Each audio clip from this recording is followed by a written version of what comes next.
Hey there guys, how's it going? And welcome to a new video in my Black Ops 2 Gold Gun series.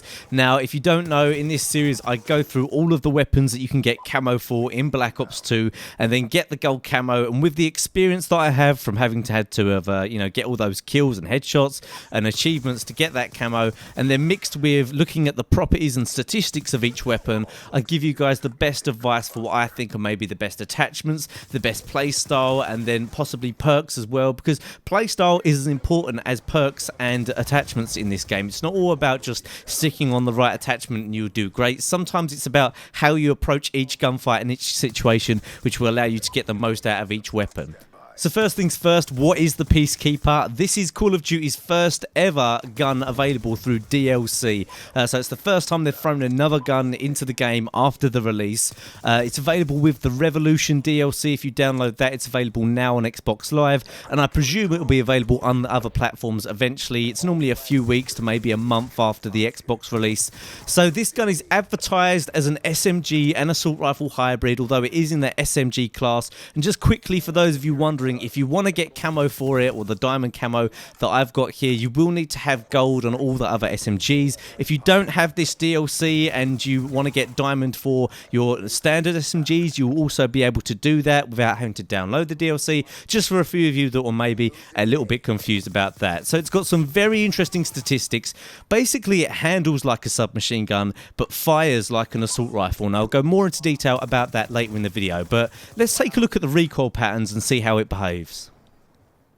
So I'm going to go over these quite quickly. You can see here, first off, we're going to test with no attachments. This is quite close range, but still you can actually see the recoil here, and generally this has quite a vertical recoil. You're not going to have to worry too much about horizontal. However, at a distance, you probably are going to need to burst this. Now, although the recoil is quite vertical, I did tend to find that sometimes there was a lot less recoil. So I'd actually say it's slightly random. Sometimes you'll find hardly any recoil, and other times there will be quite significant vertical recoil, especially going for headshots. And here you can see we have the quite controversial grip attachment, and here it doesn't seem to be making any difference whatsoever. Vonderhaar insists there are differences. Drifter, my man Drifter, also does Black Ops videos like me, says, you know, he tested them all out and there doesn't seem to be any difference, but here you can see it doesn't look like there's much difference at all if you attach it to this weapon, so I definitely wouldn't recommend attaching that.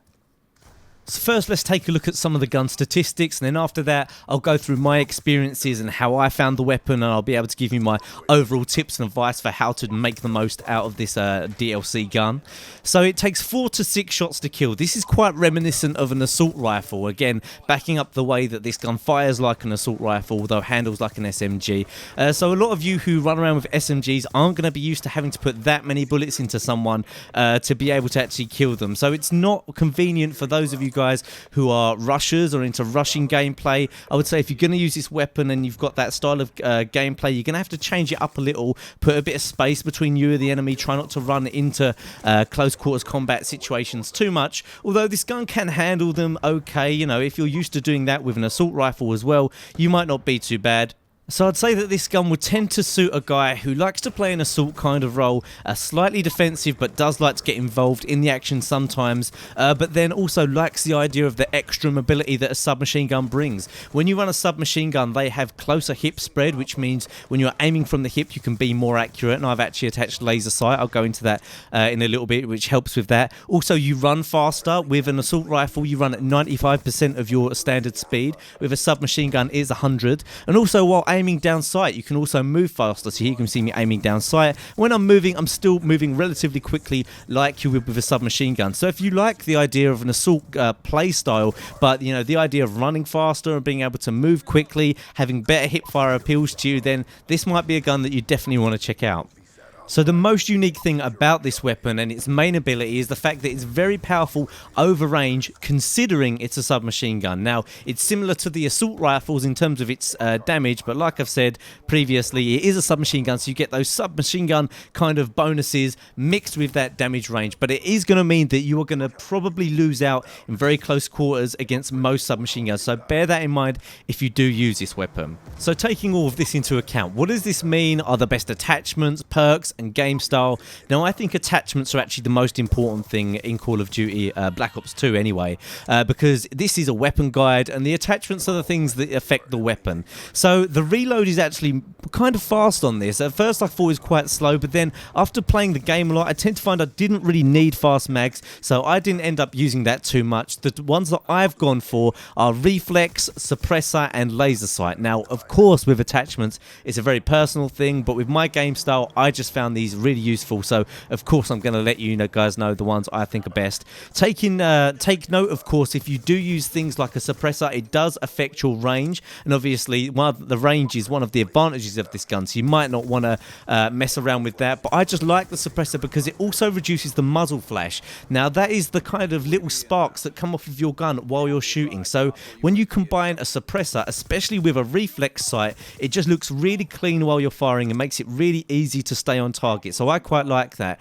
Now, I had the laser sight because on these maps you do find yourself in a lot of close quarter situations. It's not the best at those, and just to help out a little bit, I've stuck the laser sight on, and what this means is in those close quarter situations when you're going to be firing from the hip, you're going to get more of your bullets on target than you would without using it, and that can be very useful and actually help you out a lot of the time, especially when you're facing people who are running around with other submachine guns that have a faster fire rate than this. Now, there are other good options. The select fire I quite liked because I find this vertical recoil quite difficult at a distance, and obviously I was trying to put a bit of distance between me and the opposition here, but it doesn't do anything special.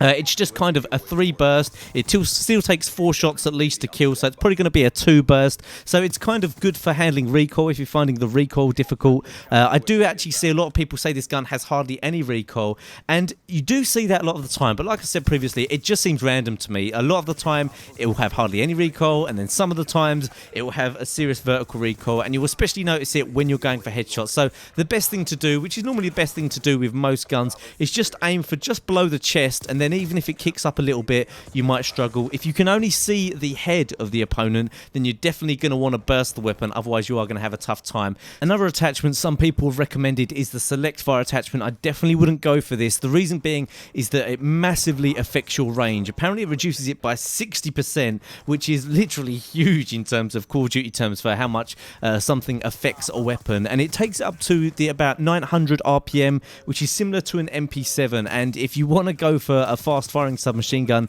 just use the MP7. There's no point in using up an attachment just to turn this gun into something that another gun already does. So I would definitely recommend using attachments which just kind of highlight and make the most of this gun's properties rather than try turning it into something else. If you don't like how it behaves and you'd rather have a high fire rate, for example, just use a gun with a high fire rate. This gun really is best suited to use, how it's meant to be used at range, and with a little bit of caution, but still able to get to objectives quickly and all that kind of thing. So I definitely think it's a decent weapon. I don't think this will be dominating the servers. Once people have kind of got over the gun a little bit and aren't using it so much and playing on the regular maps, I don't think you'll see much Peacekeeper gameplay, but it definitely has its place for those people. I'd say maybe if you're an assault rifle kind of guy and you just want to try out something else. If you're a submachine gun, run and gunner, and you're tearing it up, I reckon you'll probably stay with your PDW or whatever gun you like to use. But for those of you who are used to assault rifles and would like to try this out, I would definitely say this might be your weapon of choice. I know I quite like assault rifles,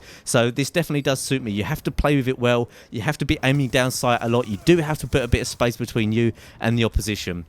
So I'm going to give this gun a 7 out of 10 because I don't think it's going to be what you'd call one of the top tier weapons. I'd give them an 8 or 9. However, it does have its place if used right, and it's definitely very interesting. I actually love the fact that they put in a gun DLC. I'm hoping that next time they'll put a kill streak in. I think they should do something funny. What do you reckon? I was thinking maybe like attack camels or something. Just something random and zany. I don't know if they'd ever do that. I suppose maybe Call of Duty takes itself a bit too seriously to do that, but let's get it going, Von der Hart. Attack camels. I want to see it. Maybe they're not too deadly. Maybe they just, kind of slowly gallop around the map. Anyway, I'm going off on a tangent. This is about the Peacekeeper. A decent weapon. You have to use it right or you're going to struggle. I think the other submachine guns are much more powerful if you're a submachine gun player. But like I said, assault rifle guy, try this out. Definitely worth it. Anyway, if you did enjoy this video, be sure to check out some more of my gameplays. I've got them coming up at the end of this one. If you're watching this on Machinima Respawn, I actually upload these videos at least a week earlier over on my channel. So feel free to check that out. Link in the description. Of course, don't forget all the likes and favourites and all that jazz. Really helps me out and keeps all these series running. And that's it for now. I'll see you guys soon.